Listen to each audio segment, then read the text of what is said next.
Brahmaputra river floods అనేవి చాలా ఫ్రీక్వెంట్గా ఎవ్రీ ఇయర్ మనం న్యూస్లో వింటూ ఉంటాం. మరి ఎందుకని ఈ రివర్ ఎప్పుడు ఫ్లడ్డింగ్ అనేది ఎందుకు ఎక్స్పీరియన్స్ చేస్తుంది మిగిలిన రివర్స్ లాగా కాకుండా? దీనికి కాజెస్ ఏంటి?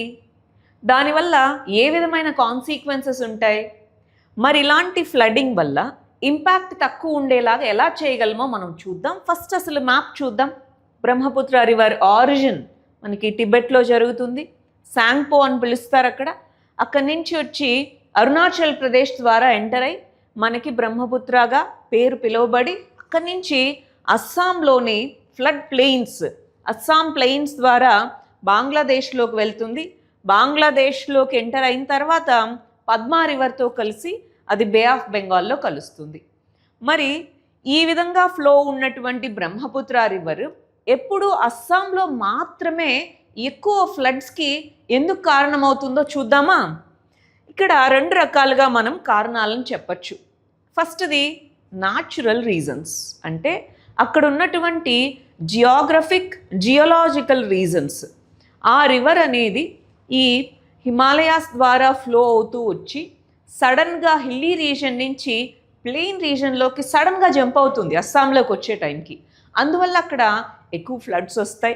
అండ్ మనకున్న అన్ని రివర్స్లో ఎక్కువ సెడిమెంట్స్ని క్యారీ చేసుకొని వచ్చే రివర్ కూడా బ్రహ్మపుత్ర రివరే. ఒక్కసారి ఊహించుకోండి, పెద్ద హైట్ నుంచి కిందికి వచ్చేటప్పుడు చిన్న చిన్న పాయలుగా అది విడిపోతుంది. సో అక్కడ మధ్యలో ఐలాండ్స్ లాగా ఫామ్ అయ్యి ఉంటాయి. అది ఎప్పటికప్పుడు తన కోర్స్ని, అంటే తను వెళ్ళే డైరెక్షన్ని మారుస్తూ ఉంటుంది. సో ఇప్పుడు ఈరోజు ఇక్కడ సెటిల్మెంట్ ఉంది, రివర్ ఇలా ఫ్లో అవుతుంది. సో అందువల్ల ఎక్కువ ఫ్లడ్ ఇంపాక్ట్ అనేది వస్తూ ఉంటుంది. ల్యాండ్ స్లైడ్స్ జరుగుతూ ఉంటాయి. ఎందుకంటే మనకు తెలుసు కదా, హిమాలయాస్ సెడిమెంటరీ మౌంటైన్స్. ఇవి కాకుండా మ్యాన్ మేడ్ రీజన్స్ కూడా ఉన్నాయి. మనము డీఫారెస్టేషన్ చేయడము, ఫ్లడ్ ప్లెయిన్స్ని ఆక్యుపై చేసి హౌసింగ్ ఇలాంటివన్నీ పెట్టడము, ఇలా ఎన్నో కారణాలు ఉన్నాయి. మరి వీటి వల్ల హ్యూమన్స్కి, ఎకోసిస్టమ్కి ఎన్నో రకాల కాన్సిక్వెన్సెస్ అనేవి ఉన్నాయి.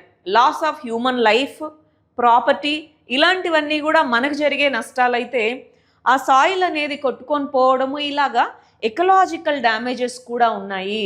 కొన్ని నేషనల్ పార్క్స్ ఉన్నాయి, ఆ నేషనల్ పార్క్స్లో ఉన్న యానిమల్స్, ప్లాంట్స్ ఇవన్నీ కూడా ఎఫెక్ట్ అవుతుంటాయి.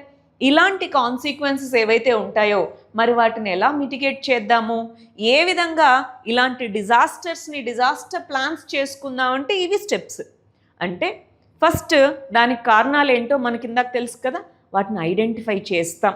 అలాంటి డిజాస్టర్స్ రాకముందు తీసుకునే మెజర్స్ని ప్రీ డిజాస్టర్ మెజర్స్ అంటాము. ఆ తర్వాత డిజాస్టర్ వచ్చాక తీసుకునే వాటిని పోస్ట్ డిజాస్టర్ మెజర్స్ అంటాం. మరి ప్రీ డిజాస్టర్ మెజర్స్కి వచ్చేటప్పటికి ఆ ఫ్లడ్ ప్లెయిన్స్ ఏవైతే ఉన్నాయో అవి క్లియర్గా ఉండాలి. అక్కడ ఏ విధమైన ఇల్లీగల్ ఆక్యుపేషన్ ఉండకూడదు. వాటిని స్ట్రెంగ్తన్ చేసుకోగలగాలి.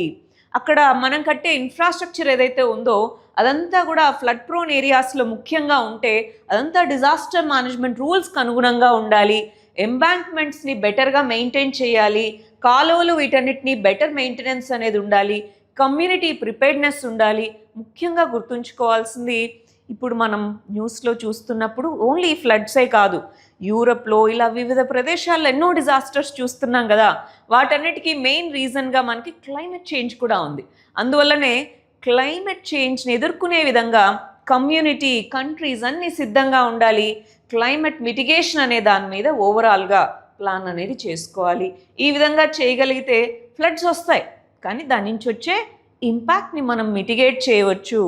ఆ విధంగా అస్సాం ఫ్లడ్స్ని ఎకలాజికల్గా, ఓన్లీ ఇన్ఫ్రాస్ట్రక్చరల్గా కాదు, ఎకలాజికల్గా కాంప్రిహెన్సివ్గా చూడడం ద్వారా మాత్రమే మిటిగేట్ చేయగలము. Thank you.